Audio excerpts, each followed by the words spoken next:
You want answers? I think I'm entitled. You want answers? I want the truth. You can't handle the truth. We are the Madmen of Masculinity. Your home for healthy masculinity. We're just real men having real conversations for you. Yes, we are here. That's right, ladies and gentlemen, boys and girls. Right, it is not your imagination. You are not on drugs. This is real. You are not asleep. You are not dreaming, although this may be a fantasy. But that being said, I am Kirk M. Samuels. And I am Jason B. Kendrick. And we are the Madmen of Masculinity. That's right. We're just real men having real conversations for you. And I'm going to apologize right up front if I sound froggy or weird because I've got a cold and this is all I'm doing for us tonight. Well, if I sound foggy or weird, it's just because I'm foggy or weird. But well, yeah, there you go. We'll match it up. It is what it is. So this is our live Tuesday short edition. This one we stream on Tuesdays. We come on Facebook and YouTube, and we just do a shortened version of the hour-long recording that we do on Mondays. And we also stream those, and the hour-longs actually get aired on KLDC 1220 AM in the Mile High City every Saturday at 8 a.m. and every Wednesday at 6 p.m. You know what I'm saying? And then we blast those bad boys out in podcast form everywhere your mama can tune in, your daddy too. So yeah, we are out there. Hey, if you're watching us live, if you go to Facebook, if you go to our Madmen of Masculinity page, and if you comment right there, we can see it on the screen here, and JBK will make you famous. And while you're there, if you're watching us on Facebook or YouTube, hit subscribe, like all that kind of stuff. Help us grow this platform. We'd like to be able to do this indefinitely until the wheels fall off of this bad boy, and it don't cost you nothing to hit subscribe or like or bell and all that kind of stuff. Will Smith that subscribe button, and because we're here for you. We're having these conversations for you. We like talking to each other, but we'd rather be talking for you, about you, to you. Absolutely, giving you good info. Speaking of good info, this week's episode, ladies and gentlemen, it's all about digital dating for men. And so this one of the ones you want to hit share. Yeah, you want to hit share on this one because this one we're gonna get into it. We're gonna Will Smith the truth on this thing, man. We're gonna slap the badookie out of that bad boy. So we're just gonna go ahead and draw lines right here. I'm gonna be con digital dating for men, and Kirk's gonna be pro digital dating for men. We're just gonna go ahead and leave it like that, and then just go at it. Because if you have picked up 7 Secrets of Modern Dating, the he said she said guide to getting from single to spouse, which is what was it, 7 categories on Amazon, #1 7 categories. We do talk about the first step of what you do to get out there in the world, and especially if you're using digital dating, and that's to go within and look at yourself, look in the mirror, and deal with your stuff. And when they asked me the question during that time, I pretty much told the truth and said I'm not a big fan of digital dating, not a fan of dating apps and all that, and I can tell you why, because there's a lot of statistics that point away from that as a good result, a way to get results in the dating market for a lot of guys. And so that's why we decided this episode. We want to jump in and get freaky with it and talk about why digital dating can be a good thing, might be a bad thing, but want to make sure the pros and cons of both, and how to spot red flags and all that. So looks like Kirk dropped out for a minute, so I'm gonna go ahead and dive on in. So being the con master of digital dating, what I realize and what I've seen, especially when you look at the evidence of what I think it was Match and Plenty of Fish, I think even Tinder said that only about 20% of men are actually viewed or liked by women. So the other 80% are basically invisible, which means most of us are invisible when it comes to digital dating and dating apps. And so that's why I say, for the most part, I'm kind of against digital dating for men. Although if you're just looking to get into it for entertainment, for fun, to get your feet wet and just get out there because you're a little socially anxious, cool. Just know the odds. May the odds ever be in your favor, but they're not. So know the odds and work with those things when it comes to digital dating. Don't go in and go, I'm gonna do my profile and I'm gonna get all the girls. Ain't gonna happen. Welcome back, sir. Dude, She's still because back. No, you just a hater, man. You just a hater. Just accept it, man. which I might you be hear a me? little bit of a hater. I can hear you. Can you hear me now? Are you all messed up? Yeah, I need to have a phone call with We gotta Comcast when I talk to get off of here, Xfinity. man. Yeah. But anyhow, I'm gonna See, I'm talk the to one them, supposed to man, be big sick, time not because they not just haters. Yeah, kind of like online dating, man. It can be sick sometimes, man. And to your point, most of us don't get seen. I remember when I was online dating, man, my first profile I got to the limit of 2,000 words in my little description. Man, I wanted to be liked so much it wasn't even funny, man. And I was just trying to play the role. And man, I got no play. I got no play like the Broncos on the 1 yard line last night, man. I mean, dude, it was bad. And so yeah, so most people, you don't know whether you're getting seen or not. You don't know whether, and who knows what kind of games they're playing and the algorithms and all that kind of stuff. So it can be a challenge. It can be a challenge when you jump on there, man. And if that's your only deal. Yeah, that's for sure. I mean, that's why I think getting out and socializing, getting in person is a much better bang for your buck. I think digital dating is definitely a way to get outside your sphere of influence, maybe meet some other people. Although I think if you're looking for a good result, it's just like anything else. What you pay for, you get what you pay for, kind of thing. So go ahead and pay for those higher end dating apps. Go ahead and pay to get yourself into a curated stream of people with like minds and like interests. Because when you go on the free apps, I mean, you don't even know if those people are still there, if it's just a picture or a profile they're still using. You don't know if you're talking to bots. It's not the numbers just aren't in your favor when it comes, especially a lot of the free apps. So if you're going to turn digital dating into your way to get a date or to get out there in the world, you might as well go ahead and pay for one of the premium apps, and at least that way your money may be going to a real person and you might have real opportunities for connection. Well, it is kind of like the Hunger Games, man, where it's you against everybody else, man. And yeah, and that's the therein lies the challenge of it all. My opinion is I think it should be one lane of your highway on your dating journey.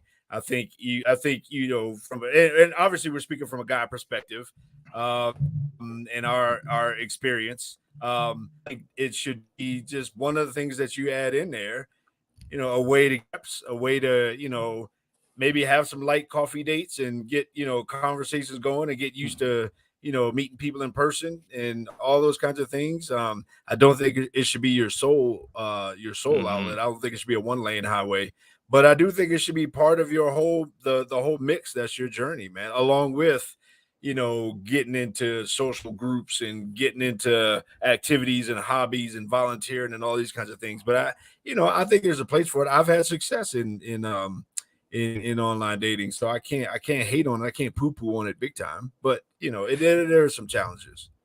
Yeah. Well, I'll do the poo pooing on it, but since we've kind of gone past the poo poo area, I do the poo pooing. But since we've gotten past that poo-poo area, let's give some tips and tricks for those men who want to use digital dating. And because you do have such a fun story about learning the hard way, that maybe less is more. Why don't you jump in on that and get some tips to these guys? Yeah, so like I said, man, I my for a while, and I was kind of on and off, different sites, different platforms, all that kind of stuff when I was in that space. I would fish over here, and if they weren't biting in that pond, I would go over to this pond and see if they were biting over there. But I would just cut and paste my profile from one to the other. And like I said, man, I mean, I got to the max. I had exactly 2,000 words in my profile. I word vomited all over my dating profile, man. And I put in my runtime on my 10K and author, speaker, go. I mean, man, and I was doing the song and dance, man. I was pick me, and not very much success. And then too, as soon as you type in like author, Parker, Colorado, I mean I'm not difficult to find on Google. So then, they would show up with all kinds of preconceived ideas about my past and where I'm at now and all those kinds of things. Well, long story short, I changed my profile, deleted all 2,000 words, and I had 3 words in my dating profile as far as the description. I put the intimacy incubator. Bruh, when I tell you that my profile went off the chain, my inbox blew up, man. I mean, it was like, dude, I was giving, I can't do no more coffee date. And the difference was I stopped pretending. I stopped caring, trying to be liked. I got more secure and all that kind of stuff. And I left them something to kind of come after and try to figure out. Yeah, you were Mr. Mysterious. You didn't try to say, "Oh, please pick me." You're just like, "This is it. That's all you get. Figure it out." Like, you kind of give him the pimp speech. You're like, "The intimacy incubator, Yeah. pow, bye." So I mean that And less that is was more about it. thing is good. It definitely is. I Yeah. mean, I think. Go ahead. I was gonna say, man, I think I think from a profile perspective, I had some decent pictures, and I think, I had some, professional headshot kind of pictures, which I think everybody and definitely That's a every good idea. guy, just for general purpose, should have some professional headshot pictures in terms of, for LinkedIn or just whatever, get some headshots. You never know when you're gonna need a good professional headshot. Way to go, super producer Nikki Nicole. She I nailed think, it. get some headshots. I had some good pictures, a picture of me holding a 4-foot Braveheart sword. I had some, a couple pictures in there to make you laugh and all those kinds of things. But my profile was just the intimacy incubator, man. And that changed everything. Yeah, because you're generating curiosity. So, like anything else nowadays, it's clickbait. So think in the terms of clickbait, gentlemen. You want to get good pictures, not that you took selfie wise, not that somebody took with their Instamatic camera. Like, find somebody with a real camera and get some real pictures made, or maybe even if you got the finances, get a real photographer to do a real like branding shoot and get some real pictures made, and then generate a little curiosity. You don't got to explain the whole world. Just like, I'm good. I got purpose and I'm changing the world kind of thing, find your own little 3-word statement to generate curiosity, but that'll get you more looks because you want to create your own personal clickbait because you got 3 seconds, if that much, to get somebody's attention because they're just swipe. I mean, that's why And TikTok's so popular now. I would almost say let your pictures tell more about you than all your words do. Let your pictures kind of like, wow, there's some interest. Like this, this guy's interesting. I mean, man, if you're a secret agent, if you're a spy, then, then, put some pictures up there that kind of tell a little bit of story about you. But don't do the song and dance in the profile trying too hard. In your pictures, don't put your kids. That goes for ladies and guys. Maybe we'll get into some red flags here in the second half. But but from a guy perspective, let your pictures tell your story. And don't try so hard. That's the one thing I learned anyway. Yeah. Well, and that's the thing is this is just an introduction. And guys, if we've learned anything at all about introducing ourselves to ladies, trying too hard will get you next in a heartbeat. So your profile, your digital dating profile should be the same thing. You don't want to try too hard. You just basically want to get some good pictures and a quick little headline and like, I'm here, what's up? Yeah. And then let them come to you kind of thing. Yeah, and again, I mean, in all the details, that a lot of times they ask you where you basically put in your stats, your where you from, career, you put in all the fill in, pull down kind of menu kind of stuff. But then in the big description part, I mean, you want to give some sense, but I would say from my experience, less is more. And I would be have your pictures tell more about you, generate more curiosity about you than the word vomit in your profile. Yeah, there's the 3B analogy, which I think works great for digital dating profiles. Be brief, be brilliant, be gone. Just make it simple, easy. Give them the bare bones. That's all I need. Because really, the whole idea is to get off of digital dating. I heard a story from one of our friends that runs a singles group, and she said that she was told by this lady that she broke up with her boyfriend after a year and a half, and she was like, "Oh, well, where'd you guys meet? Online? Well, did you ever meet in person? No." What? This is some craziness. The whole point of digital dating is to meet in person, to have a real relationship in person. This is not VR. This is not, Ready Player One, and we're all living in the Matrix. Like, you want to be in person. You want some skin to skin contact. So Yep. You don't need to spend all this time on your profile. You just need enough to catch a fish, a little bait, and then move offline and to get into person, because it's in person when you get to energy, when you get to feel if there's chemistry, when you get to feel if there's a future. So let's stop spending so much time on the digital stuff. Just, make it good enough, get a good enough bait to get them hooked, get a date, and get out in the world. Yeah.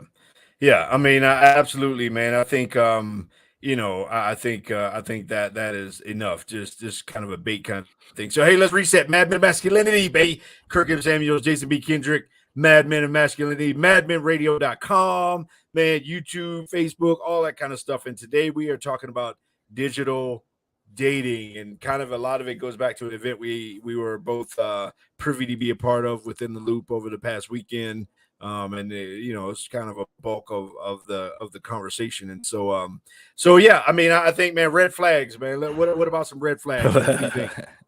Well, let's see. Where do we start with red flags? I think if you, like you said, even with your own profile, you would just copy and paste the different ponds to different apps.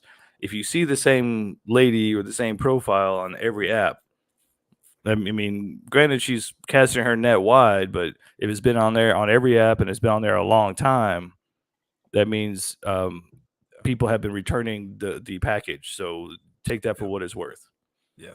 And I think definitely if you've been around the mountain, if you've maybe, put it on pause for the calls for a little bit, and you come back and they're still there, month after month, maybe year over year or whatever, it's like, okay, that might definitely be a red flag. If you look at pictures and you see you see that old glamour shot picture from the mall back in the 90s where, they got the big hair and they got, the outfit with the shoulder pads in her little jacket, and she's doing that little pose and all that, dude, that's a red flag that she, man, she might be posting pictures from a long time ago. And by the way, filters are crazy these days, man.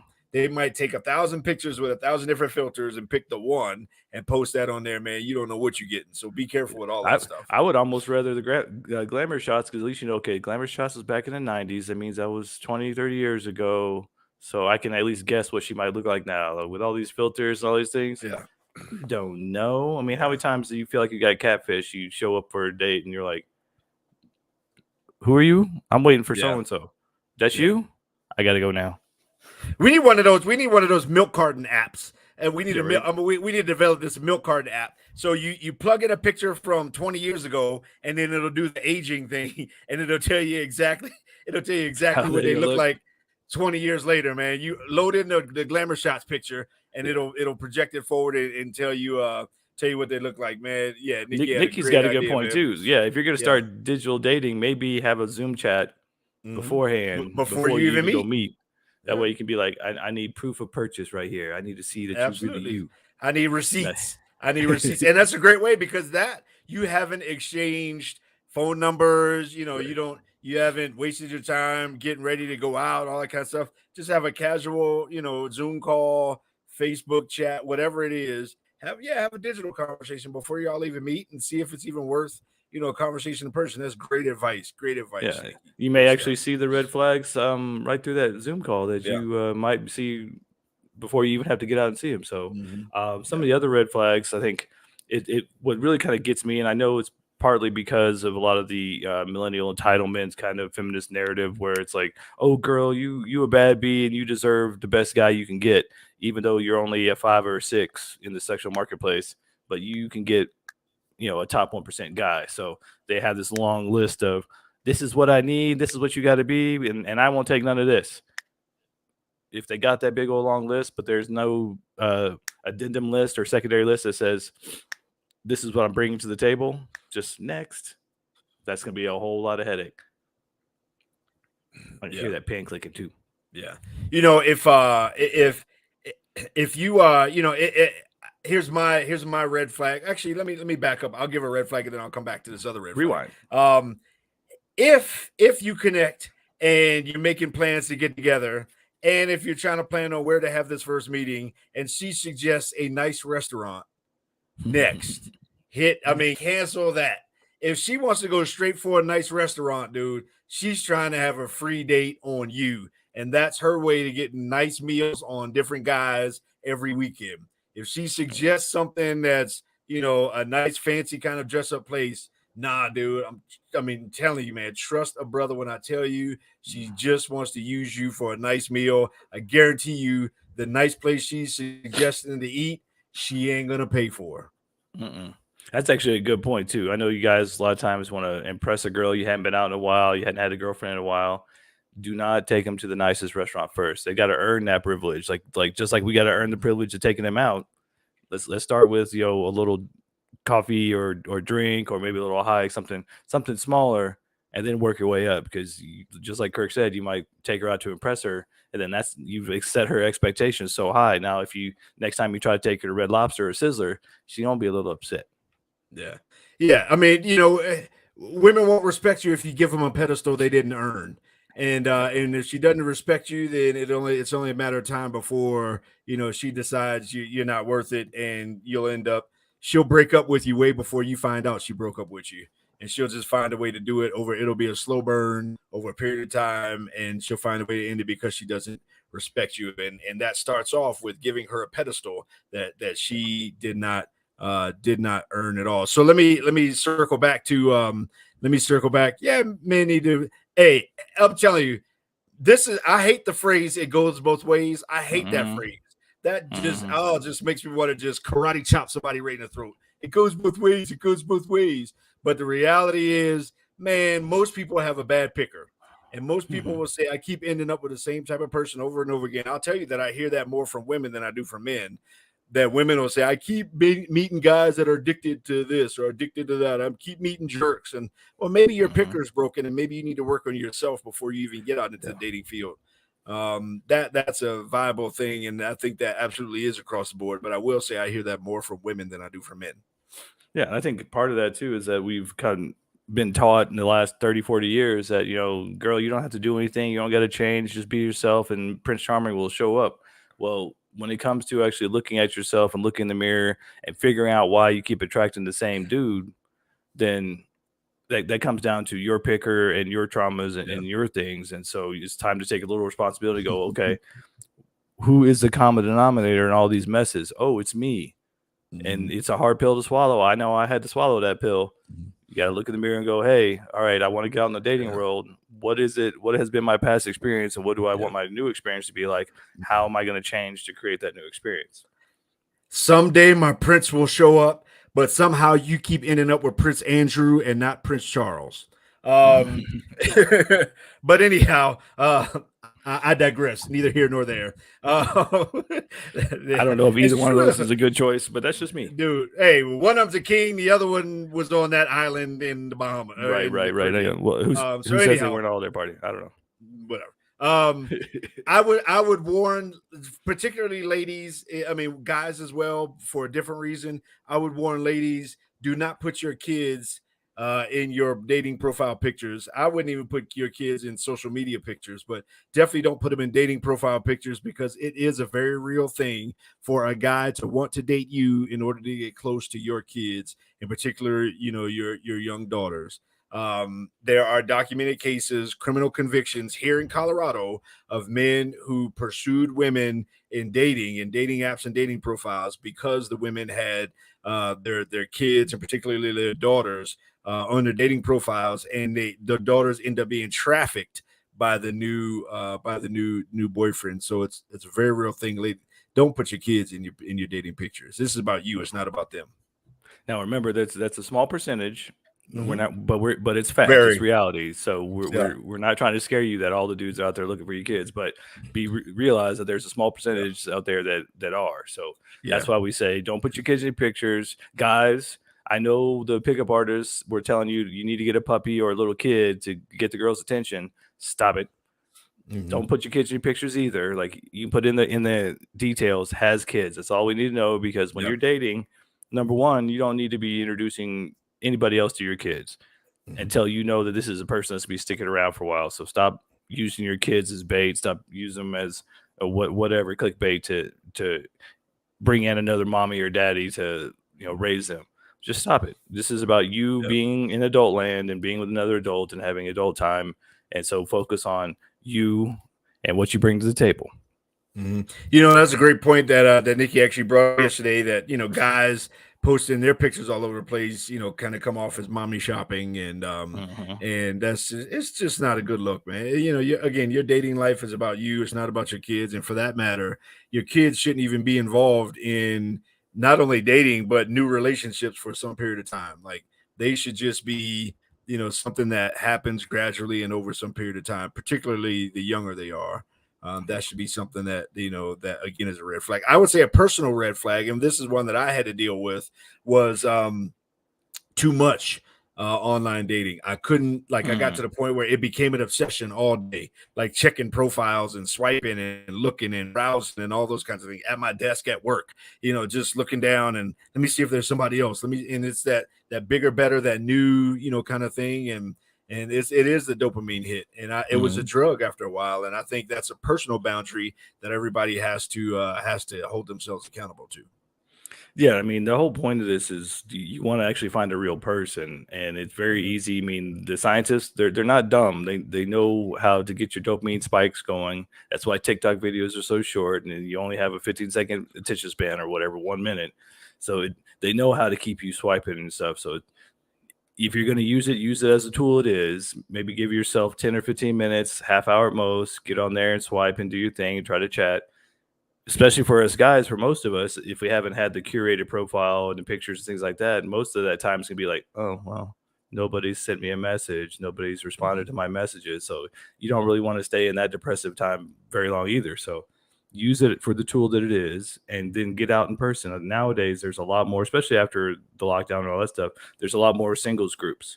So you can actually go out in a safe singles group and be around people and get your feet wet again and meet some nice people. And yeah, if you meet somebody that's nice and you can go out on dates, but that's not the whole point of it. It's really just about getting around other people and being a human being again around other human beings.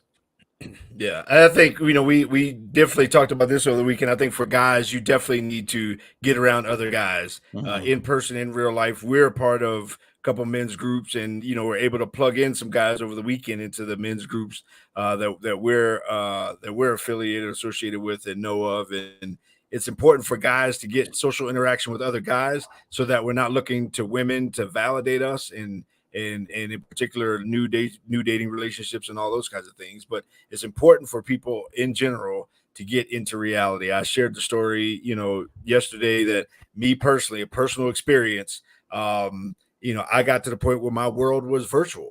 I was addicted to online pornography. I was addicted to online dating. I was addicted to everything virtual, the two-dimensional representation of humanity. And it wasn't until I broke out of that cycle and got into real connection, real relationships, real intimacy, that I was able to kind of walk away. And like I said, for me, it got to the point where it was overconsumption and it was absolutely addiction. So getting in person is huge. Yeah, getting in person and putting down the phones and getting on the computers as much as you can, because it actually does something to your masculine energy when you're giving all that away to a fake digital mistress or to pornography or whatever. So getting out and being with other men to build back up your testosterone and that masculine energy, and learning what it is to be a man again, because when you're behind the screen, you're losing those pieces of yourself because you don't have the interaction, you don't have that personal interaction. Plus, a lot of stuff that you want to get from digital dating, from the dating apps, by attracting women, you will naturally build by being around other men and being in men's groups. And so join the bowling league, find some golfing clubs, golf league, get a hunting league, a shooting league. I mean, there's so many things out there. Find something you enjoy doing. And even in the dating world, if you go do something you enjoy doing, especially if it's something like, I think you said, like Habitat for Humanity or helping with lost puppies and things like that, like do things that you enjoy. You will naturally meet people who enjoy those things too. And oh my God, you might have something in common. Amazing. Yeah. And what a great way to meet somebody is doing something that you both enjoy doing. It's a fantastic way to meet somebody. So yeah, I mean, I think all of those things are hugely important, man. And so I would say my kind of bringing in for a landing 30-second is, I think digital dating is great, in my opinion, if it's one lane of your highway. or it can be great for you if it's one lane of your highway, but it's in moderation. And I would not use that as the main pillar to your dating life. Otherwise, you will be frustrated and you'll begin just to hate the process and hate people and all this other kind of stuff. So I think there are definitely, pros and cons. And like I said, I can't hate on it because it's actually, I've had success in that avenue. I'm not quite the hater that JBK is, but moderation. Well, I think is the juice worth the squeeze is the question you got to ask yourself. So what are you expecting out of it? If you're actually expecting to get a real girlfriend and a real relationship, it may be a place to start if you need a new circle of people to get out there, or if you just need that practice of interacting. But I mean, just looking at the statistics and how men are kind of looked at in digital dating, the odds are not in our favor. So it's better to, if you're going to go that route, spend the money and get use a more premium app and application or service, or even better yet, use join a social group, a singles group, and actually get out and meet people. And like Kirk was saying, do something that you enjoy to do because that person enjoys doing it too. And then you have that something more in common. So I just say, you do you, but just look at the numbers and see what's going to work best for you. Be pragmatic and be honest with yourself. And if it's just for fun, let it be for fun. But if you want something real, maybe start real. That's all I have to say about that. It's so funny. I didn't bring this up in the past, but it's kind of ironic, funny, whatever you want to call it. Back when I was kind of on the sites, and there were a good number of population in the area that gave me the stiff arm, that gave me the thanks but no thanks. And then circle back a year or two later, and I see some of those same women in some of these dating groups that now I'm kind of helping to kind of lead and facilitate. And so it's kind of ironic to be like, I do remember you. Yeah. Oh, you're still. Oh, okay. Yeah. Okay. Yeah. You're still looking, huh? How's that working? Still ain't work out for you, huh? Yeah. You could have had this. You could have had this, but you chose not to. No, I mean, I ain't bitter or nothing. I'm just saying. No, I don't feel no bitterness at all. No. And that's one of the reasons I poo-poo it so much, because some of us, we can be genuinely good men, but because we don't fit the big six, we're not 6 foot tall, we don't make 6 figures yet, all those different things, we don't look as good on the dating profile, so we don't draw as much attention. So, we can use the different clickbait things to get more attention, but I think it's just better to get out in person, because that's when your true personality comes out and they can actually see who you really are and see that, oh yeah, you have more to offer than your profile could tell me. No doubt. Good stuff, JBK. Hey, check out Mad Men of Masculinity on Facebook, YouTube, madmenradio.com. Communicate if you're watching this, comment, we'll reply back. Even if it's not live, you'll be surprised at how quick we'll reply back. Engage with us. Let us know. Do you agree? Do you disagree? All those kinds of things, man. We tell want us to know your horror stories. Yeah, absolutely. We definitely want to hear those. And then, of course, 12:20 a.m. in the Mile High City and on the digital webs everywhere. Yes, definitely go to Mad Men of Masculinity on YouTube, like and subscribe, tell your friends. We're on our march up to 1,000 because we would like to do this full time with your help, and it doesn't cost you anything. It's just free. Just a little click, free 99. Do boys a favor and get a little click. Hook us up. Use all your email addresses and click on that. Boom. It's okay. Boom, you can boom. double click. We love y'all. I'm gonna go get better. I'm sorry for being sick on the radio today. And until next week, Mad Men Peace. out. Peace.